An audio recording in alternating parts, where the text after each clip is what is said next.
Hi, this is Reverend Brother Dr. Kenneth Augustus Walker, chaplain for the Eta Lambda Chapter, seated right here in the beautiful city of Atlanta, Georgia. I'm so happy that on behalf of our chaplains team, we're going to be presenting our Black History series. So much is happening in America with attempts to erase our history, to erase our story, to rewrite our story, to erase it from the hard drive of America's memory, to drop it out of our historical archives in these United States of America, all the way from removing exhibits in the Smithsonian in Philadelphia, all the way down to school books in classrooms all across this nation. But guess what? No one can erase who we are.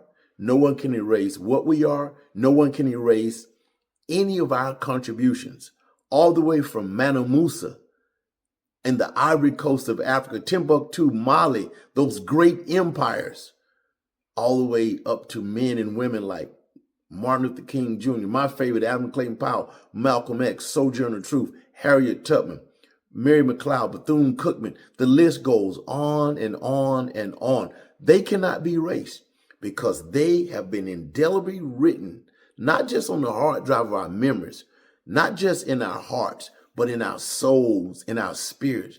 The liturgy and the minutiae of the Black worship in the Black church, the hymns, I don't believe you brought me this far to leave me. All of this goes into the development of our history. We are a proud people.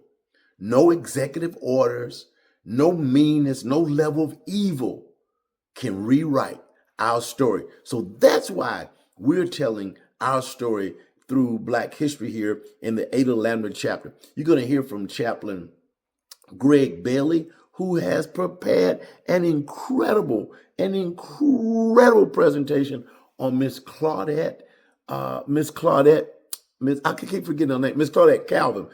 Calvin. She's just died last month. She predated Rosa Parks. She refused to give up her seat in Montgomery. She just wasn't as popular as Rosa Parks, but she got that ball moving before Rosa Parks. She ends up in the Brown versus Board of Education case. And then Chaplain Carlton David Johnson will close out Black History Month with Miss Ruby Bridges, who integrated an all-white school in New Orleans, Louisiana. I will begin this great series by talking about Emmett Till. We're going to bring to you and present to you Emmett Till in a different light. So sit back, relax, and enjoy. Each Friday morning, we're going to call it Fantastic Fridays. Each Fantastic Friday, with the Eta Lambda Chaplains Team, we're going to be making a Black history presentation for you. Please keep history alive. Tell our story. Retell our stories. Not story, but stories. Pass them down from generation to generation. Love it. I'm here for it, and we're glad you're here to watch it. Thank you, and God bless the United States of America. Hi, this is Reverend Brother Dr. Kenneth Augustus Walker, chaplain for the Eta Lambda Chapter, seated right here in Hotlanta.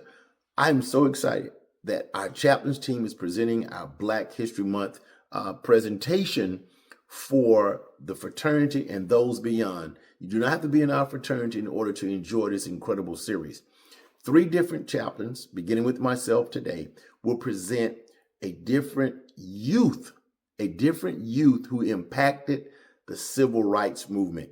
So we're going to be looking at youth who impacted the civil rights movement. And thank you for tuning in. I'm going to begin this series by talking about Mr. Emmett Lewis Till.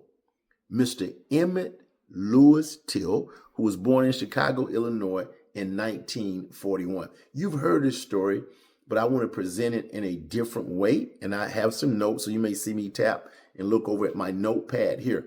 Emmett was born in Chicago, Illinois. He was raised by his incredible mother, Miss Mamie Till Mobley. She later remarried and had the name Mobley. Mamie Till Mobley. He was known as a very cheerful, fun, loving, kind, and very, very playful, very playful young man. One summer, as most people who had migrated north in the great black migrations, who had migrated north, they would return to the South to visit relatives. I remember being in Washington, Georgia, where I grew up. Most of my family migrated to New Jersey. So in the summers, we would go up to New Jersey. Then the following summer, they would come down to Washington, Georgia. Well, because that's where our family roots were. So that was very popular back in Emmett Till's day as well. Well, something happened in August of 1965. He went to Money, Money, Money, Mississippi, to visit relatives, family, and friends there, which he had done before.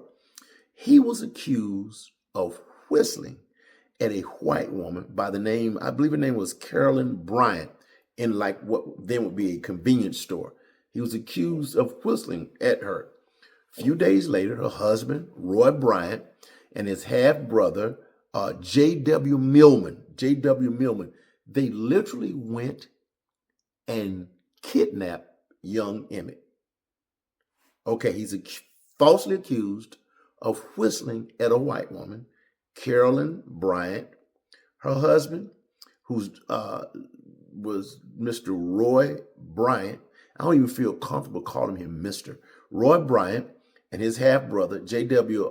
Millum, they kidnapped young Emmett. They brutally beat him. They tirelessly tortured him, brutally beat him, tirelessly tortured him. Then they shot him and threw him in a Tallahatchie River. Tortured, beaten, shot, and threw him in the river. His body was discovered a few days later, pulled out of the Tallahatchie River. It was so disfigured that this young, handsome, black, 14-year-old male was unrecognizable. He was so brutally beaten that this 14-year-old innocent male was unrecognizable. No parent sends their child on a trip to be murdered. No mother, no father sends their kid off to college to be murdered. A simple family visit from Chicago to Money, Mississippi turned into a nightmare for Mrs. Till and that entire Till family. His mother displayed an act of incomprehensible courage by demanding that Emmett, as disfigured as he was, would have an open casket funeral. As disfigured as he was, his mutilated body, she demanded an open casket funeral. And pictures of his body lying in that coffin, disfigured, were sent all over the world. Reporters would later interview Miss Till Mobley, and ask her, why did you allow the world to see your baby boy disfigured, tortured, beaten, mutilated? And she said, and I want to read this quote, "Let the world see what they did to my boy." That was in 1955, but down through the echo of the eon of the years, I can hear her voice reverberating in my mind's eye, as the old seasoned saints will want to say. I can hear her reverberating in my mind saying, I want the world to see what they did to my boy. These two white men, they were tried and acquitted by an all-white jury. Two mean, malicious, malignant, maddening, mad white men beat the life out of, tortured, mutilated, and shot a 15-year-old black boy that they accused of whistling at a white woman in the South. It's 1955. 1955. Now, they were acquitted by an all-white jury. Why? Because in segregation, it was legal to kill a black person. There was no law protecting nothing against it. You must never forget that this country produced the 3/5 compromise. That an Indian was 1/4 of a person. A black person was 3/5 of a person. And the only whole person was a white person. So they were acquitted. But later, before their deaths, they admitted to the murder in a magazine interview. But guess what? It didn't matter that they admitted the murder because they were protected by double jeopardy. Non-African Americans in this country have always created rules, regulations, and laws to benefit them. And when they are victimized by their own laws, they create new laws. They were victimized. So how does a young black 14-year-old boy from Chicago, murdered in Mississippi, young, handsome, black, talented, articulate, charismatic, how did he impact the civil rights movement? Number one, his death. And that picture going all around the world. Rosa Parks would later say, when I refused to give up my seat, I was thinking of Emmett Till. Rosa Parks said, when I refused to give up my seat, I was thinking of Emmett Till.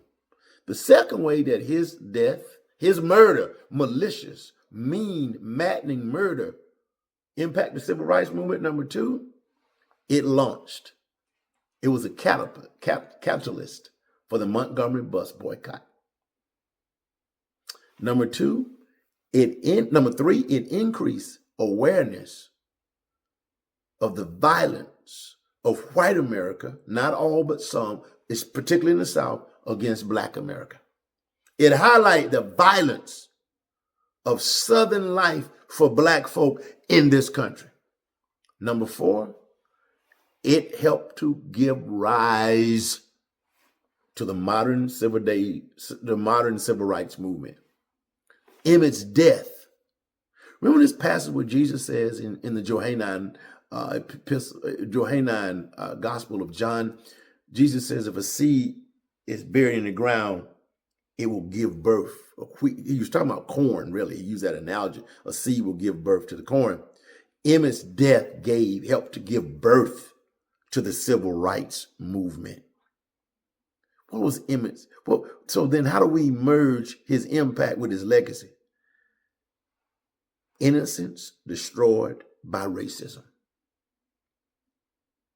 And some ideological heirs of that racism, they're raging today in America. Number two, the moral urgency that this nation must grapple with civil rights reform. It wouldn't happen until almost 9-10 years later, but they had to grapple with it. And the third part of his legacy, the power of truth in public witness. Because black people rallied around the death of Emmett Till, creating the civil rights movement that will eventually lead to legislation pushed through Congress by my hero, Adam Clayton Powell Jr. So his death, Emmett Till, helped awaken, it prodded and pushed and primed the consciousness of America. Let me say it again. It pushed, pumped, and primed the consciousness of America. So today, we remember that bright, brilliant, bad, charismatic, cool brother from Chicago, Illinois, who became a martyr unknowingly for the civil rights movement, Mr. Emmett Louis Till. Brother Till, I never met you, But there's something in the black folklore and the minutiae and the movement of the black church that says, I'll see you after a while. Thank you for listening to our presentation on Brother Emmett Till.